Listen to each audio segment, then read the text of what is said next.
all the big tech companies are creating their own large language models, but if you are a person who is related to NLP or aspire to become a data scientist and work with natural language processing, or in future you want to create your own large language models, foundational models that someone else can use it, then I think this video is great valuable for you, and I will try to provide a good value to you, because large language models depend on textual data for their working. And as you see that Google, Microsoft, and they are coming up with their own language models. So what they are saying that whenever they talk about tokens, say what actually they mean, that tokens are just like words, and there's a lot of cluttered text available everywhere. So as a natural language processing expert, you should be knowing about how to make the NLP text or the data that you want to train the model on, it should be like clear, and you need NLP different kinds of processes for that. So this video is regarding that. So let's come up, like I have taken a short corpus of a ebook, just downloaded it from a different site called Gutenberg, and I have tried to do different things on the text data that it has, and some other like concepts you will be getting to about, so word tokenizers and how to do sentence tokenization, stemmatization, lemmatization. These coding is about that, and you will also see what are the particular libraries that I will be using. And let's go to the Jupyter notebook right back. This is the Jupyter notebook. I have imported some of the libraries that I will be using. This is a request library, NLTK frequency distribution, stop words from NLTK corpus, Seaborn for visualization. This is the URL for the text data or the corpus I will be using. Just from with request, I was able to get the data from there, and I have just printed the text here. After that, let's move ahead. It is like a plot word frequency.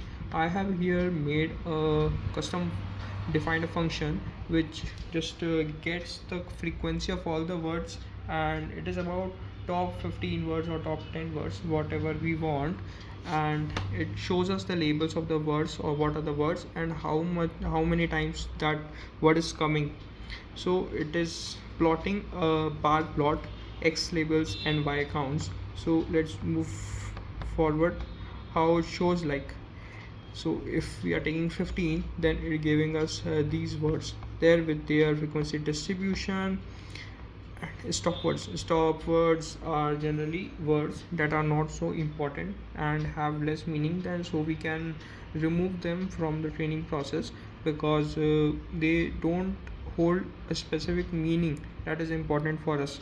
So in this way you can just import the different stop words we are having in English language, and this is French language. I don't know French, but I still just did something with that. I wanted to just play with it around. And this is a sample text that I'm taking, and we are splitting it here and getting different words, and these are actually the tokens. Sample words is equal to word for word in. So we are what we are doing here is we are removing the stop words from this sentence. So the is not so much important, of is not important, is not important, not important, but these some of the words that are not so important, we are removing those words. Next we are joining these words again so that we get the actual sentence that we had, because the sentence we cannot break it, we want the sentence ultimately. So this is the sentence that we have. We used join and sample words. Simply it is a normal Python syntax that we have to use. Then after that we are having no words again. So in this what we are doing, that we have removed the stop words from all of the whole text that we have, and then again we have this much of after removing the stop words we have this much distribution of different words. So see how does it look like.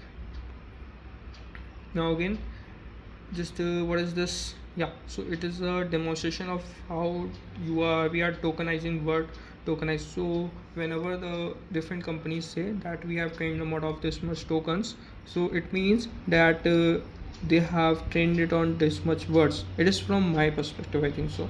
I'm not sure because I have not talked to Swinta Pichai, something like that, but I'm just assuming this is the thing. So we have a sentence like this, we are just splitting it, and then we are again word tokenizing the same thing that we get.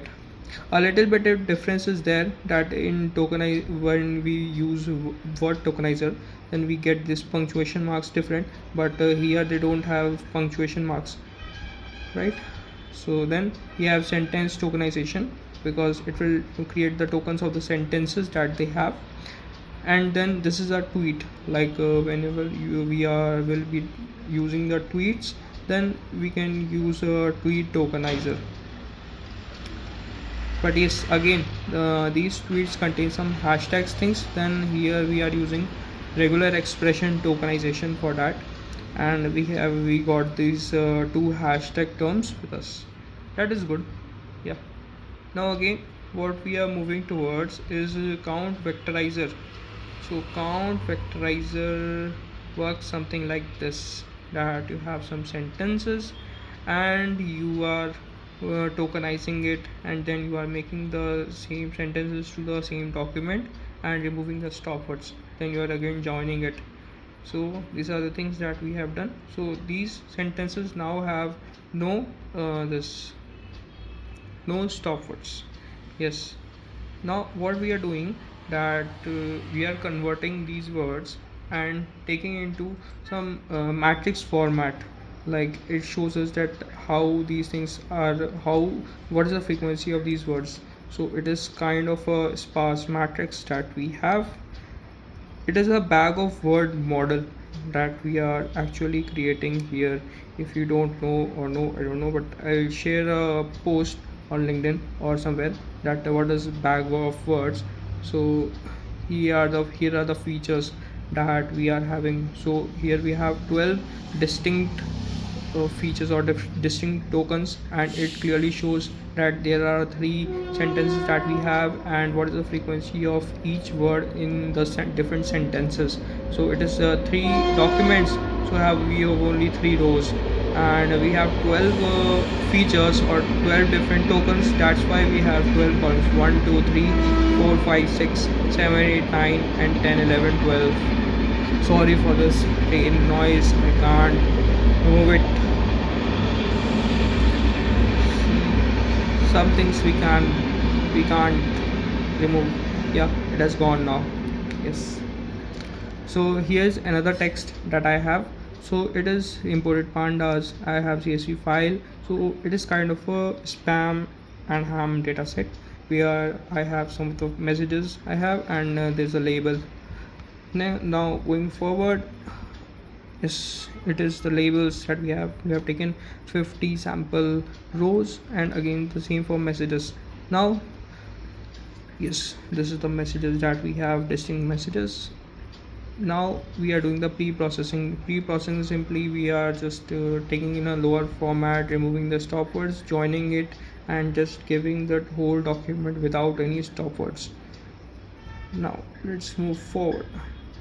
Count vectorize, the same thing, like we are making a matrix out of what is the frequency of each word in each of the sentence that we have.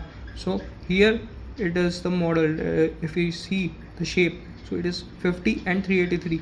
This shows that we have 50 sentences and 383 distinct features or the tokens that we have.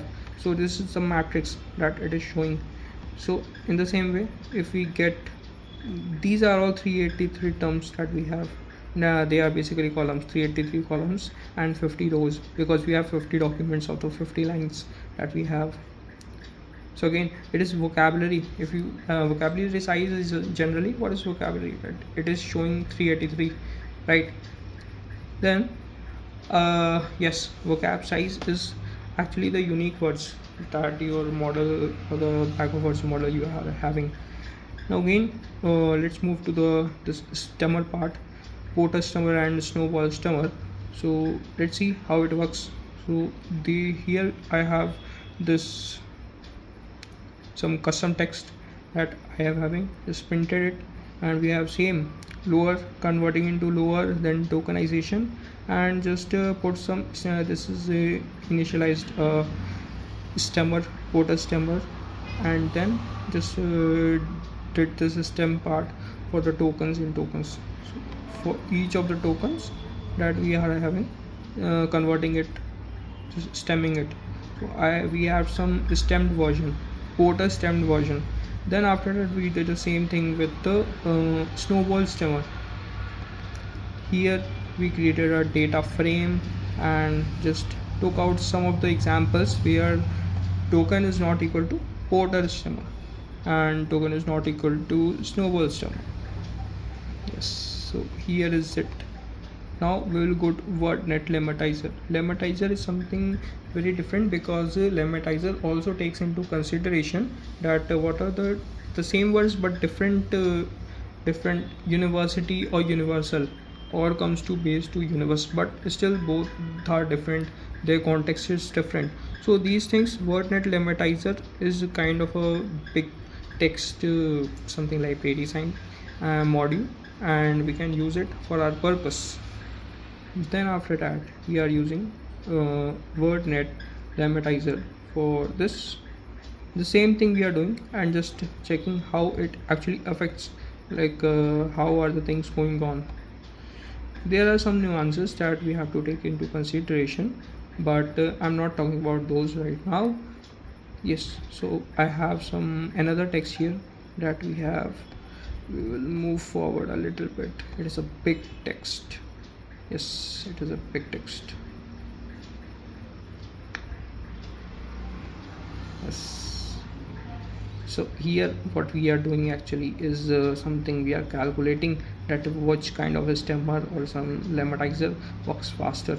So if we see that lematizer is generally faster as compared to stemmer, if you see here, I think this is very much clear to you. And lematizer is faster than stemming in this case because NLTK lematizer also takes another argument called the part of speech tag of the input word. Yes, here is it. And in the same way, what you can do, then you can iterate over different text and again train your model with that, and everything will be in sequence. In the same way you can train your own models, fine tuning it can be done. Yeah, there are hundred of things still associated with them. I'll try to make the different. Right now what is the problem that I'm facing right now is regarding computing, because my laptop just goes a very wild, in a very wild character whenever it comes to actually training these models and trying to build a good project. As soon as I get a good job, I'll try to give my best and build certain good projects using some cloud computing and on cloud resources like Azure and something like that. I hope you got something from this video, and please enjoy your time. Bye.